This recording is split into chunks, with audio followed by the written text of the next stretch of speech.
Dave, it's great to have you on. Welcome to the show. How are things in your neck of the woods? What's going on? Oh, it's so cliche right now. It's cold, and you just go, well, he lives in Canada. We expect that, and it's the wintertime. We're recording this in February. But had we done this 2 weeks ago, it was 55 and sunny for a solid week-long stretch. I'm missing those days. How are things in your neck of the world? Well, I was gonna say we're actually in a little bit of a cold spell right now. It's been the 60s for us in Arizona, but I'm glad it is because it was the 80s, and that usually means like it's gonna get hot quickly. But for us, this is like the peak time, like where every conference, every spring training's coming to Tournament. town, golf tournament, yeah. So it's like our peak, and then right about May is that's where everybody goes back to wherever they're from. All the snowbirds get out of here.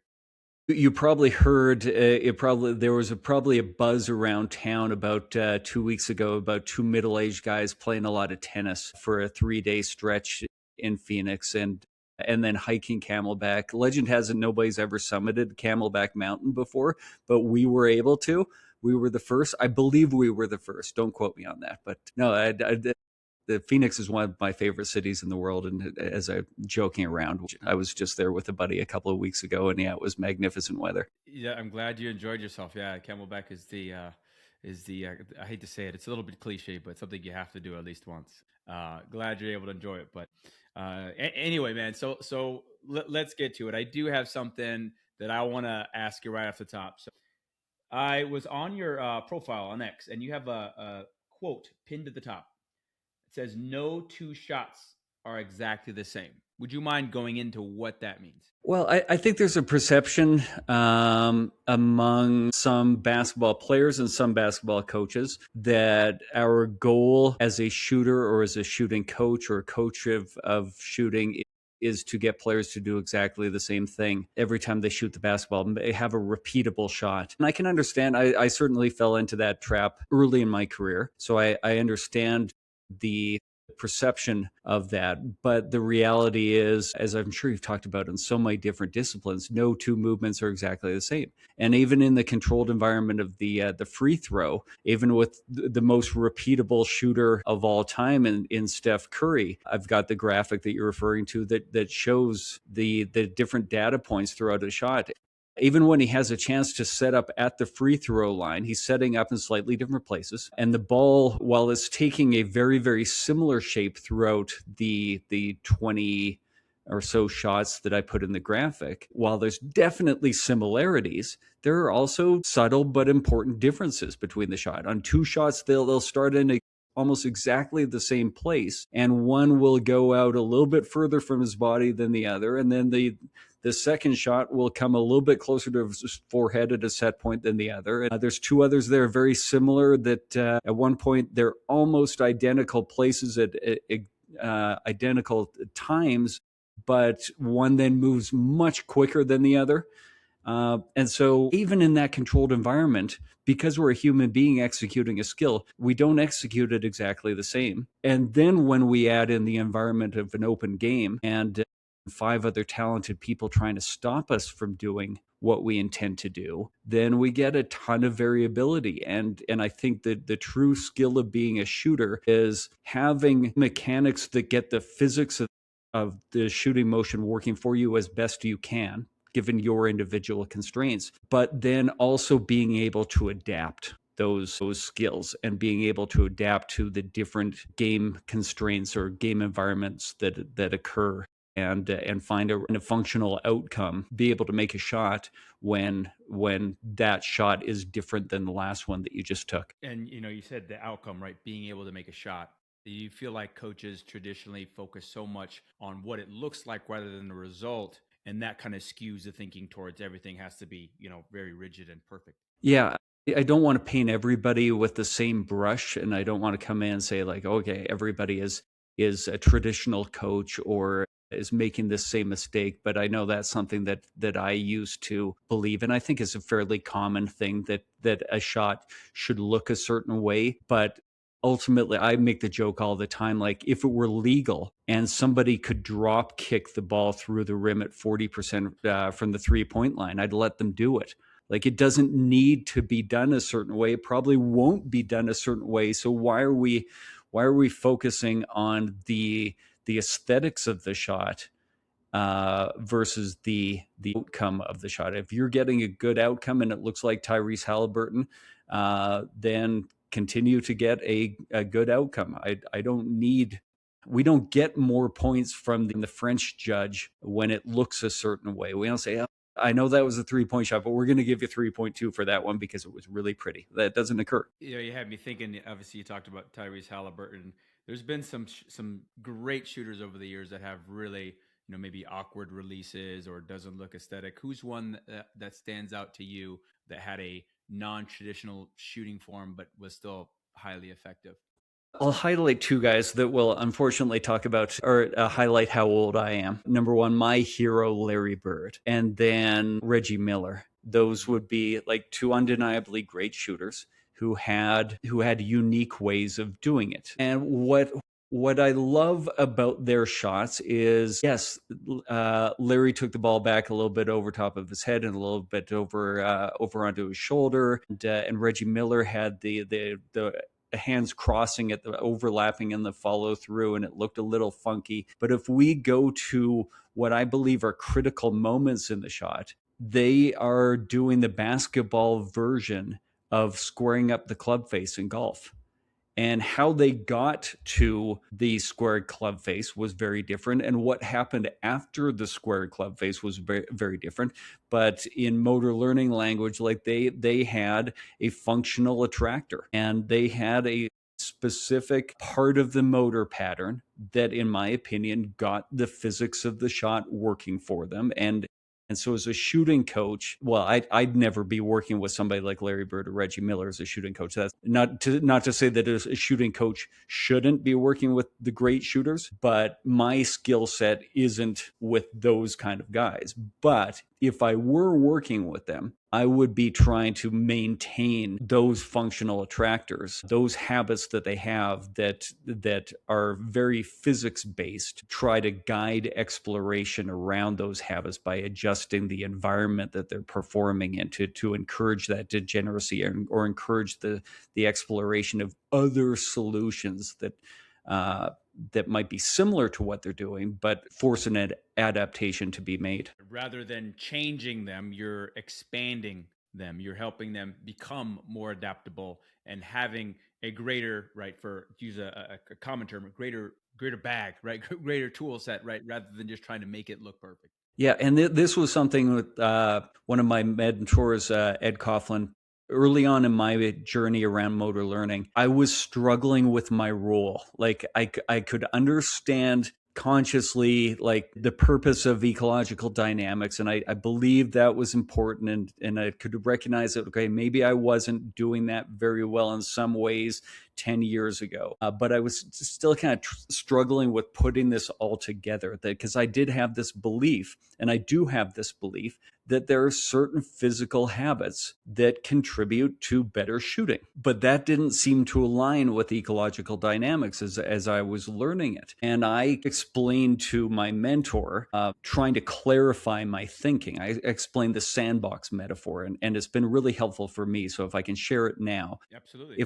If we imagine a child at a playground, they're taken to the nice playground, and the parent puts them down in the sandbox to keep them safe. Outside of the sandbox are all the sticks and rocks and broken glass and barking dogs and everything else that can get the kid in danger. But theoretically, inside the sandbox is safe. And so what most parents will do is they're going to put their kid towards the middle of the sandbox because they then have room to explore. When we convert that to basketball shooting, inside the sandbox are all the functional ways that we could shoot the basketball, all the different ways that we can shoot the basketball that will more often than not result in a made shot or give the player a good chance for a made shot. All of the solutions outside of the sandbox, more often than not, result in misses. They're dysfunctional. They just don't work as well. And players will have a preferred motor pattern where at the free throw line or on an open shot, they're trying to shoot with this solution because they have more control over the environment at that time. And I represent that with a star within the sandbox. Most people that take a traditional view of of coaching would say, we want to put that star right in the middle of the sandbox, and we want to repeat it in exactly the middle or as close to the middle as we possibly can. And what I realized with my mentor is, yes, I do want the star as close to the middle of the sandbox as I can, because that gives them room to adapt. And the game is going to force adaptations. I don't want to make their skill brittle and say it has to be done this way. We're trying to do it this way over and over again. I want to be simultaneously guiding them towards the middle of the sandbox, but also expanding their exploration so that they become adaptable shooters or adaptable athletes. No bonus points for getting the adaptable athletes in there. That's awesome. And I love that analogy. I think that's very helpful for the coaches and practitioners listening to this to imagine that. Love to get into your role, right? You're a consultant for an NBA team. I would love to hear more about your role with them, or what you do in order to help your athletes that you work with become more adaptable, using that word again. My role right now, I'm a shooting coach for an Eastern Conference NBA team. This is, I think, the 5th NBA team that I've worked for, as well as a couple of G League teams over the last 15 years. My role typically is I tend to be hired to work with the weaker shooters, the players that just don't have a functional solution yet. And we have to keep in mind through this conversation, that's the lens that I view things from. And it's not the only lens, but it's the one that I live in most often. So there are things that I might say throughout the conversation that could be absolutely true for the majority of the players that I work with, but might not apply to 80% of the other players because they have a different challenge. So I'm hired to work with the weaker shooters. In the role that I'm in now, there's also a coaching component where, because of the publishing of research papers and the master's program that I'm taking, I saw you had Alan Dutton on the podcast a couple of months ago, I think. Alan is one of my instructors at the Master's in Skill Acquisition and Sport program at Munster Technological University. Because of all that, I have a small component in my role that is coaching the coaches. That our head coach is great about acknowledging that, hey, you're a specialist in this small area of the game, shooting, and so we have a bunch of generalists or specialists in other areas of the game. Let's all kind of teach each other. And share our specialties so that we can all kind of improve our baseline of understanding of the game. So there are some coaches that I don't want to say mentor necessarily, but work closely with to help understand or help grow their understanding of teaching shooting. And so that's the bulk of what the role looks like. Very hands-on with a couple of players, sort of semi hands-on with another collection of players and coaches, and then a life raft for some other guys. Many hats. It sounds like in the role, which I'm sure keeps it exciting. So I'm curious. You work with an athlete. You see one of these athletes that these players at the team, the organization wants you to work with. What are you looking for when you're watching them shoot? Oh man, it depends on. It depends on the player. So I start by watching the ball and how the ball is moving in the air, how the player's making the ball move, where their most common miss tends to be the ball flight of the ball. Like, are they getting enough arc on it? Are they getting too much arc on it? How are they making the ball move? And then I go back to this idea, a little term that I coined, I think, back in 2005, positive and negative power. And so essentially, positive power is energy that's created by the body and given to the basketball that would push the ball either at the target or straight up in the air, or a combination of those two things. Those are the only two directions of energy that help us make shots, at the target or up in the air. Negative energy or negative power is energy created by the body, given to the basketball, that would push the ball any other direction except for at the target or straight up the air. So it could be offline left, offline right, up and to the right, up and to the left, down, like any other direction except for positive directions. And my goal or my job as a coach is to figure out where are the biggest negative energy sources, where are the biggest parts of their shot that are pushing the ball away from the rim, and then help them create more positive movements out of that within their shooting motion that create more positive energy and reduce the amount of negative energy. There's always going to be negative energy. We're a human being executing a, a a compound movement in a complex game. It's not going to be done perfectly. There is no perfect. We weren't designed for this, but can we make it more positive?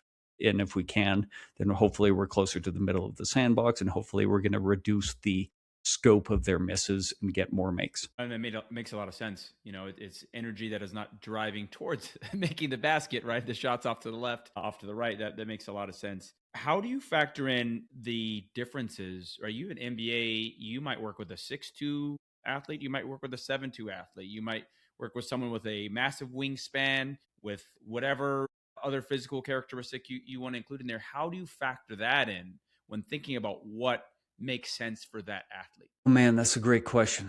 A lot of probing questions in the beginning, a lot of checking like their capacity. I believe there's a couple of moments within the shot that become like a golf swing where the physics need to be working for us more than other spots. And often there can be a physical impingement.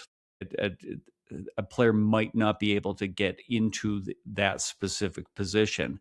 And so checking to see, like, are we capable of getting into this kind of a position? Are we just not in the habit of doing? Well, if you're just not in the habit of doing it, then we can work with that. If you're not physically capable of doing it, then we're going to have to search for another solution that may be less ideal. I just have to be aware of that. So just like a lot of checking with players to see, like, okay, here's where I think the middle of the sandbox is. Are you capable of doing that? Here's what the exact opposite side of the sandbox that might be just as dysfunctional, but in a completely different way.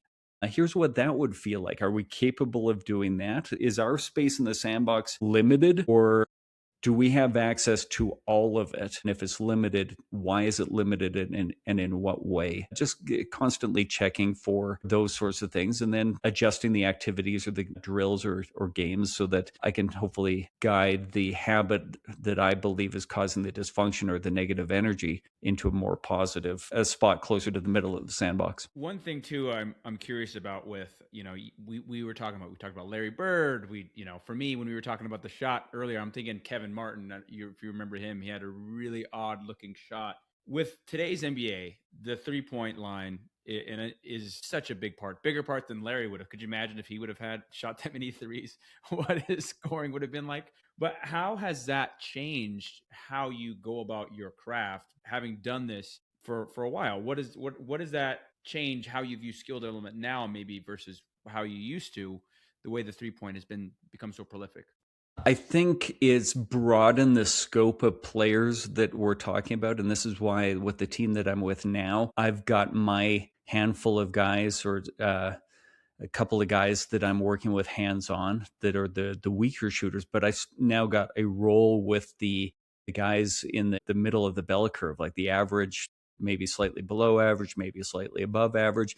And we're trying to expand the skill set of those players, where 5-10 years ago we might have been more hands off with them, but now we've seen the value of, wait a second, this guy's a 35%, 36% 3-point shooter. Can we turn him into a 38, 39% 3-point shooter? And then the complexity of shots that are no longer frowned upon. I can remember 10 years ago that the idea of a step back three, that was a terrible shot. And for some guys, a lot of the guys that I'm more hands-on with, it might not be a shot that we want them shooting yet. But for the guys in the middle of the bell curve, we don't necessarily want those. I'd like to be getting a wide open catch and shoot three more often, but shot clock's now at 8 and the ball's in your hand. We need you to also have a kind of functional solution in that. And so I think that's kind of been the biggest area of change or growth, just because of the change in the game. Yeah, that's super interesting. I mean, I feel like everybody shoots the three now. You have like 6'9" point guards that you're probably coaching now, which is it's a different animal. And so just having that height advantage, being able to rise up and shoot over someone. I mean, if you help him become a better shooter, I mean that's a game changer. So super interesting what you have to deal with that, with the rise in the 3-point shooting. And guys, you see this online all the time. Guys who go to their skill development coaches, and you see big guys working on threes and doing things that, handling the ball. And I'm always surprised, is because I'm like, wow, these guys are so skilled. But then you don't see that necessarily in a game because it doesn't fit their role, right? They may not be asked that, right? A big may not be asked to do the things that they're doing in skill development. What is your thoughts on the relevancy of that, of them doing something that is outside of what the team construct demands, if that makes sense? Of Yeah, what no, yeah. this is a great question. And I think there should be some of that. That, okay, we need to know what is being asked of the player and what they need to be good at what they're being asked to do by the team. But then they're a competitive athlete, we're a competitive team. We're never going to turn down more. So if you can, we want you to be skilled enough to expand your role, but that can get cloudy, and we want the next layer of the onion. We don't want unrealistic. And so I've had situations with guys that can't make a free throw, and we're just thinking, well, we'd love to have you on the floor late in a close game, and we can't do that if you can't make at least 70% of your free throws. That's where we need growth to occur first. And they come back in the offseason and say, oh, I've worked on a step back three. Yeah, but can you make a free throw yet? And so there's this balance between like expanding your game, which I think is really important. And we should be thinking outside the box a little bit, but we don't want to go crazy with that. Yeah, that's just an interesting thing to me, because I think everybody, wants to be able to do these things, but again, does it fit the role of the team and what's going to be asked of you? Given the environment, which I think is super interesting. With your now continuing down the ecological dynamic side, we should mention that you wrote a paper, right? You co-authored a paper with Fabian Ott and Keith Davids. I would love to hear about how that came about, and maybe if you could describe what that paper is a little bit. Yeah, so Fabian Ott is a goalkeeper coach now with Tottenham Hotspur in the English Premier League. About 5 years ago, I discovered his POST framework, periodization of skill training framework. And this was very early on in my motor learning skill acquisition education, or like I was just becoming aware of these concepts. Read his paper and I thought, I think this is important. I think this is sort of the umbrella that brings all these different pieces that I have together, but I don't fully have the skills to understand what he's really talking about. And so it was about a 2-day period of time where like this paper was on my mind a little bit, and then it kind of left my consciousness. Then over the next year or two, I really started to develop the skills, and I discovered the paper again and realized now I understand better what he's talking about. And yes, this is really important. And I started to see that, wait a sec, he was doing adaptations of this for different sports. I think at that point there was like canoeing and maybe a downhill skiing adaptation. And I reached out to him just to say, like, can we work on a basketball shooting adaptation of your POST framework? And Fabian is just one of these very open coaches that like his answer was immediately yes. And so we took my experience in the NBA with the weaker shooters that I work with and applied the POST framework to that. And at that time, I wasn't doing a formal education. I had no plans to do a formal education in skill acquisition. So I started to look at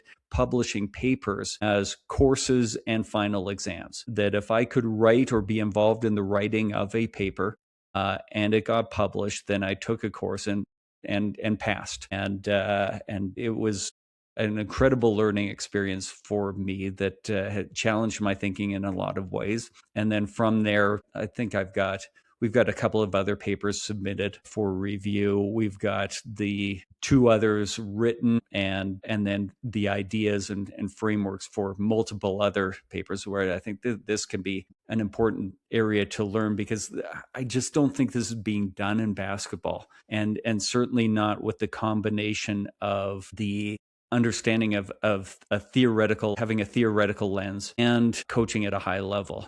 There just aren't that many people, and those people aren't necessarily publishing research. So I felt like it was really important for me to be involved in that as much as I possibly can. So if anybody's listening, that's something I'd like to do more of. I struggle to find the time for it at times, and so I need to lean on other people. But if there's other people out there that have those skills, please reach out, because I do think research aspect through a practical lens is really important. Yeah, I love when these papers come out, and it's giving people a framework, which I think was missing for utilizing these ideas, because that's can be a challenge. It's like, okay, well, I have this information, or I'm aware of this. Well, what do I do now? And so, you and Fabian, and I think Craig Morris is possibly I think he's done some work with this. But can you describe the post framework, like maybe for people that haven't heard of what that is, like maybe give us a little breakdown of what that is for your sport or just in general? Yeah, so I know when I first came across it, I wasn't necessarily familiar with the term periodization, and so I'll assume that there are some other people that are in the same boat, and say, okay, if you don't understand periodization, you do understand it. You do all these. You do this in all sorts of other ways, and I think we even probably do it intuitively really well in other ways. So the example I always give is, if you're training for a marathon, you're not going to go out and run a marathon every single day in training. You periodize your training based on when is the race, what are my needs, and what forms of practice are going to contribute to my performance in this race. And so you're going to probably start months before the actual marathon with shorter distances and maybe a little bit more focus on technique. And you're going to have different kinds of workouts. You're going to have long runs, you're going to have tempo runs, you're going to have hill training. And each of those forms of practice should be challenging in different ways. None of them are the easy form of practice. They're all challenging. They're just challenging in a different way. And we have to understand in what way that form of practice should be challenging, and when is it most beneficial to be used. There's no sense working on your running technique the day of the marathon. That should be something you're doing months in advance. There's no sense running really slowly during your tempo run. The tempo run should be done quickly. That's the purpose of it. You shouldn't be scheduling your hill training for 3 hours.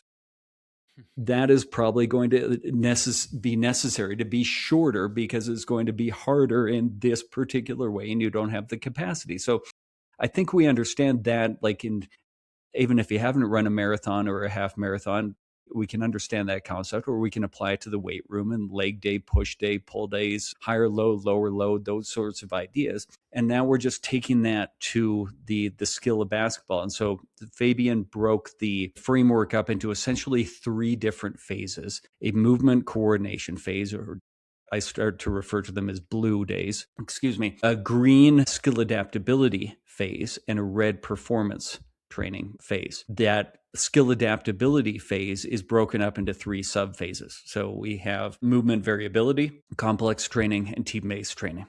And this is essentially like 5 different ways to practice, all with unique challenges. That the movement coordination is exploring towards the middle of the sandbox more. The skill adaptability green phases are different ways of expanding the circle of degeneracy, like forcing the exploration of the sandbox. And then the red phase, the performance, I don't end up in that phase often, but that would resemble the game, and that might be more where the training becomes more tactical. But think of like scrimmage for your performance training, and now taking that that idea, I had a lot of the pieces in place that I was doing some of this, but I probably was missing the mark, and I see a lot of other coaches missing the mark by using a phase at the wrong time or less advantageous time, or missing the purpose of a phase. I think is they'll say they're doing a movement coordination training day because they're doing stationary form shooting. I'm like, but what habit are you working on? What is your intention here? And is it challenging still? And they're like, no, we're really grooving the shot. We're really like, we're trying to get the muscle memory down. And okay, well, you think you're doing movement coordination training, but you're missing the important pieces that make it movement coordination, and just understanding all those little nuances. Yeah, we talk about that with basketball, and that's what you hear all the time, right? It's we're grooving the shot, muscle memory. I mean, just working with your level of athletes, like how much of that is actually necessary, in your opinion? The specific, like the concept of quote unquote muscle memory, Or or just the that like. coordination, repetition. Because my thought, and you is that you have athletes at that high of a level. Maybe if you're working with athletes who are not very developed yet. My nephew just started to play basketball, right? We do, there Mhm. does need to be a lot of time probably spent in coordination. But you're dealing with a high level NBA player. Like how much, these are obviously very different athletes. What is your thought of how much time needs to be spent during that? It depends on the player. And this is where even some of the theorists, the ecological dynamics theorists, I think miss the mark as they apply the same brush to all players. For 80 to 90% of players, they don't need the movement coordination training to the same level. That they can benefit from it in small doses here and there, but it's probably not the majority of their training. They have a functional solution. They're near the middle of the sandbox. We should be challenging and expanding their exploration of the sandbox with more skill adaptability training. That's 80% or 90% of the players in the NBA. But then there are a small subset of players who do not have a functional solution. They just happen to excel at being 7 foot tall and super athletic. And when it comes to the skill of shooting a basketball, they're as dysfunctional as a 12-year-old. There are guys in the NBA who, while excellent athletes and good basketball players, are not good shooters. And so those players need to be spending a good amount of time in the movement coordination phase because they don't have that functional solution yet. They don't have a way of shooting a basketball that works even in the unopposed environment, like a free throw or an open shot. So they need to be doing a lot of that. And so we can get this range of players. I'll acknowledge 80 to 90% probably fit the description um, that you kind of stated at the beginning of the question. Yeah, that's a great point because you think about some of those athletes who are incredible athletes but aren't great shooters. Like there's several that come to mind. At what point would you? Because part of the challenge of the NBA, I've got to work with an NBA player last summer, and he's like scoring over length. Shooting over length is like a different animal in the NBA because everybody's tall, everybody's long.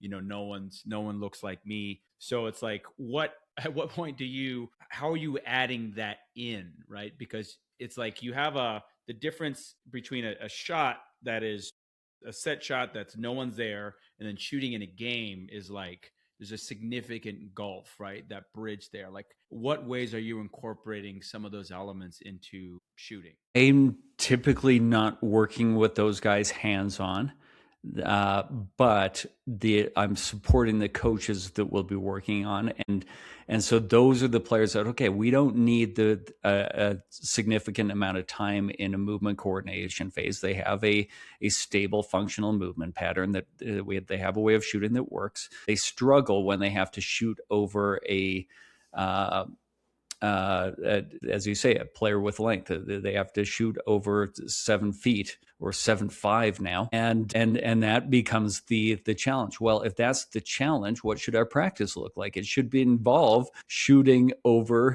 length. And for years, the NBA teams have been smart enough to, everybody has their video coordinators who within practice sessions or workouts are the acting as defenders. Unfortunately, too often when we do shooting work, those guys end up rebounding. And we've been smart enough to hire people that are 9, 6'10", like those people are valuable. Every team pretty much has a video coordinator that is as tall as they can find. But then too often we put them underneath the basket, just kind of rebounding for the players. They shoot open shots and trying to pull them out from underneath the basket and say, like, okay, if we're doing shooting work, I need that player, that video coordinator, that defender to help the player find their challenge point. And so I need you to be contesting. I don't need you to be contesting so much that the practice becomes too challenging and the player can't explore a functional solution at all in the practice environment. But I also don't want it where there's no challenge in exploring a functional solution and you're just putting a hand in their face that they know isn't going to impact. I need you to go after and block a couple of these. And I don't want the player to know which ones you're going to try and block.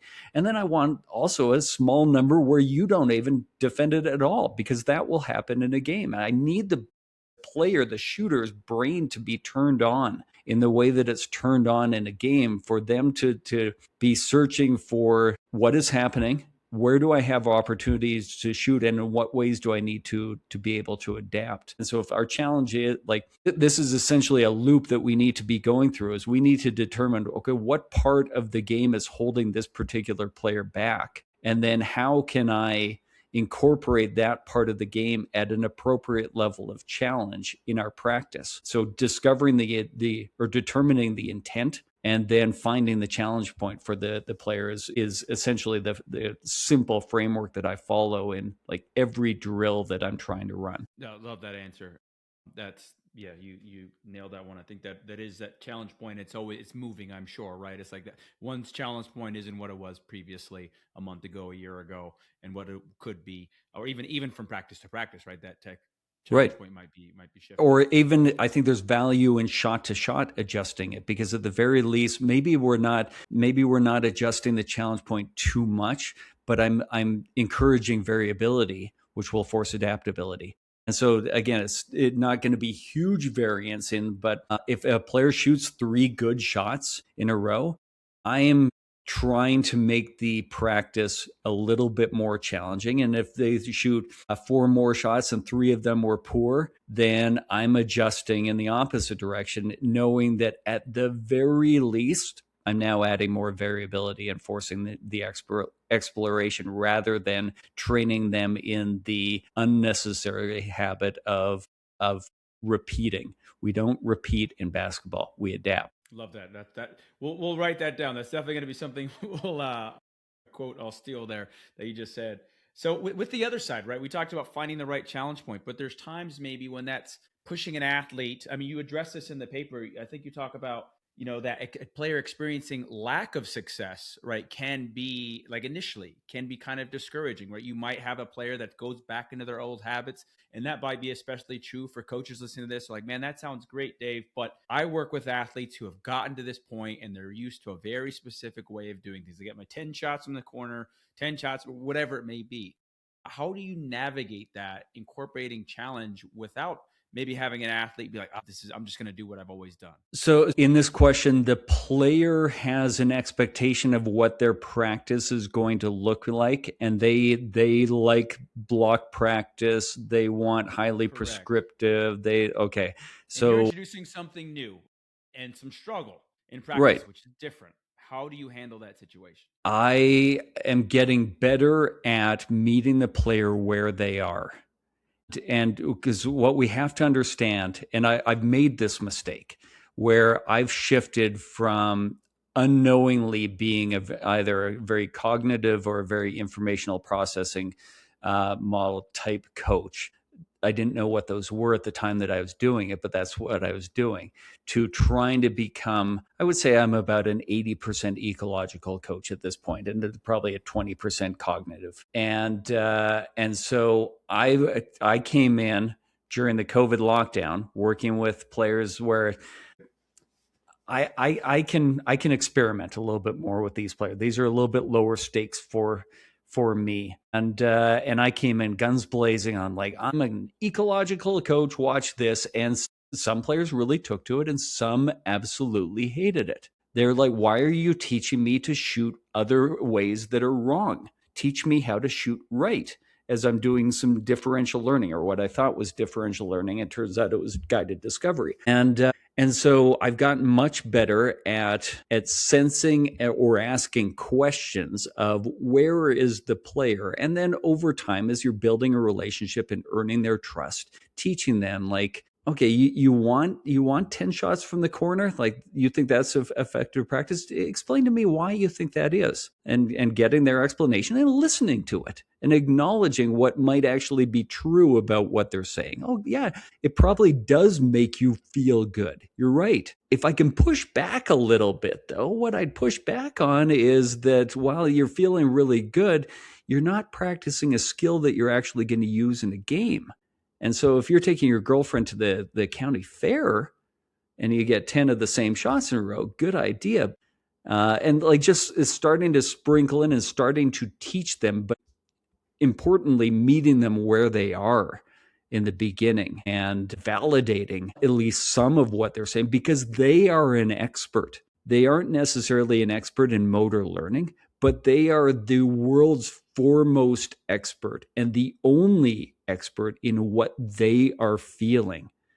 And they got to, the guys I'm working with, they got to a high level. And if I'm going to turn around and invalidate them, all that does is lose trust on my side, where they're like, shut up, old man. Like, you don't play in the NBA.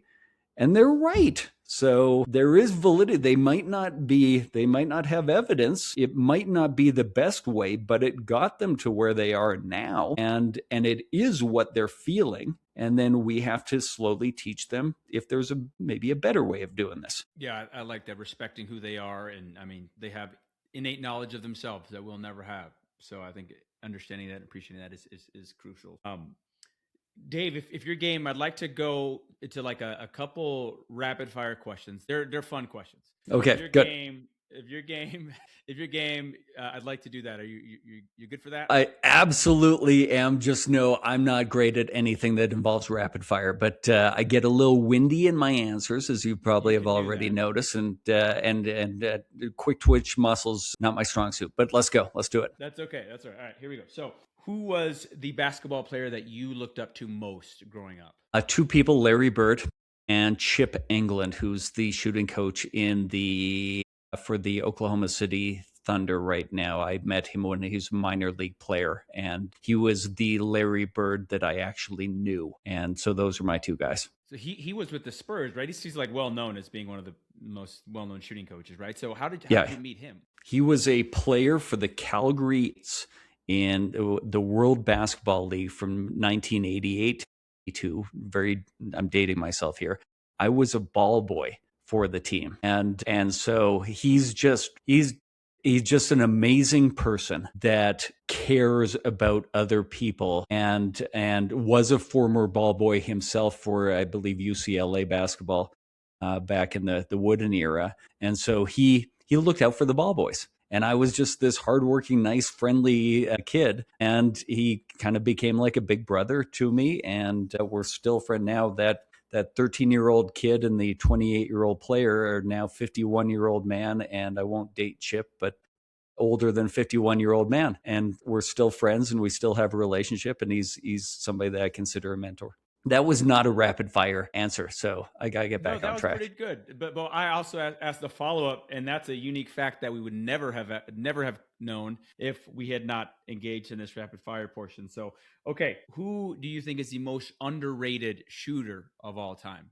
Man, I'll go Mark Price. That's the first one that jumps to mind. I believe he's a 90-50-40 guy. I believe he's third on the list of career free throw percentage. Don't quote me on that. I haven't looked in a while. And I rarely hear him getting mentioned as far as one of those guys that, as much as I love Larry, I might be able to make an argument that Larry was a little overrated as a shooter. Maybe that was more of a shot selection problem than anything else. But yeah, I'll go Mark Price as my underrated. That's a good answer. I remember, don't remember him vividly, but I was a Jordan guy, like every kid who grew up primarily in the '90s, and obviously Jordan killed the Cavs, but they were like these battles, right? So that was my remembrance of my memory of Mark Price. So that's a good answer. All right, last one. Who has the most iconic signature shot? So whether it be something that you saw, like, okay, that's X player's shot. You knew what it was. You knew they were going to it, and it was maybe unstoppable. Who is the most iconic signature shot you can think of? So we're not talking like who has the best form. We're talking more like MJ's fade. Okay, so if we're going best form, I was thinking let's do both. Let's do form, and then we'll go to the MJ fadeaway, Dirk, one-legged shot. I'm gonna go a little off script. Everybody goes with somebody like Clay for the best form. And yeah, really, really nice. Don't get me wrong. I'm going to go a little off script, and I'm going to go Sam Hauser with the Boston Celtics, and that's a little tip of the cap. Our video coordinator with the team is Sam's brother, so we'll shout out Joey a little bit on this one. And I just love the way he shoots the basketball. I'll also put, if I can go honorary mention, I'll go Devin Booker. Those are the two guys that I'm like, okay, if I had to build a robot to shoot a basketball, that's what I'm going to be working towards. Now the signature shot. Well, shoot, no. Why am I overcomplicating? I'm going Larry Bird in the post, little sort of bump and then fade. Jordan gets credit for his fadeaway, Kobe as well. I think we've lost track of Larry Legend and just the little, I'm just going to shoot over you and there's nothing you can do. So yeah, that's final answer. I'm locking that in. Okay. We'll go with that. Now I need your answers. Now I need your answer to those two questions. I'd have to say Jordan, specifically baseline fadeaway, going over the right shoulder. That's what I grew up on. And then when I played basketball, Allen Iverson was a big deal. So, he didn't have a shot, but he basically where you would just, do your dance and then pull up, but like in the mid range would be like the one that I remember most. I wish I got to see like Kareem's sky hook, because that might be one. Another one as I'm thinking is, Kevin Durant just kind of pulling from three. That's another one that sticks in my mind. Kind of that hezzy. Well, hold on. How many do we get? Like, I didn't realize. You asked me for. Rambling. I'm going to say MJ turnaround. MJ turnaround. We'll go with that. That's okay, iconic. Perfect. I need whatever the rules are in this game. I need the rules to apply to all people. That you can't just say, "Well, I'm the host. I get an unlimited list." Fair. I'm just giving you a hard time. No, I know. I just a stream of consciousness thinking about it. But yeah, I would say MJ fadeaway. With the hard to argue. Hard to argue with that. So what's on another note, what's amazing about him, obviously talk about adaptability, like losing some of his physical abilities and then still being a highly effective player. Like that was an example. Not everybody does that. Not every athlete is able to change their game. So absolutely. Well, Dave, this has been a fun conversation, man. I've really enjoyed it. This has been insightful and both entertaining. If anybody wants to, obviously I'll link all the stuff in the show notes, your paper, your social media and all that stuff, all the links there. Any final notes, any things you'd like to leave us with the audience, anything for the people listening? I'm in the process. So we're in mid to late February right now. By early March, I'm going to have a new version of my shooting newsletter on CoachDaveLove.com. So I don't know when this episode is necessarily coming out. If you're listening after March 2026, then go to CoachDaveLove.com and sign up for the newsletter. If it's still February, just hold off a couple of weeks and then go to CoachDaveLove.com. And I've got a whole bunch of free information set to go out once we turn that on and make that live. Awesome. Well, everybody listening, be sure to check that out. Again, Dave, thank you for your time. I had a blast. My pleasure. You do a great job with the podcast, and thanks for having me on. There you go.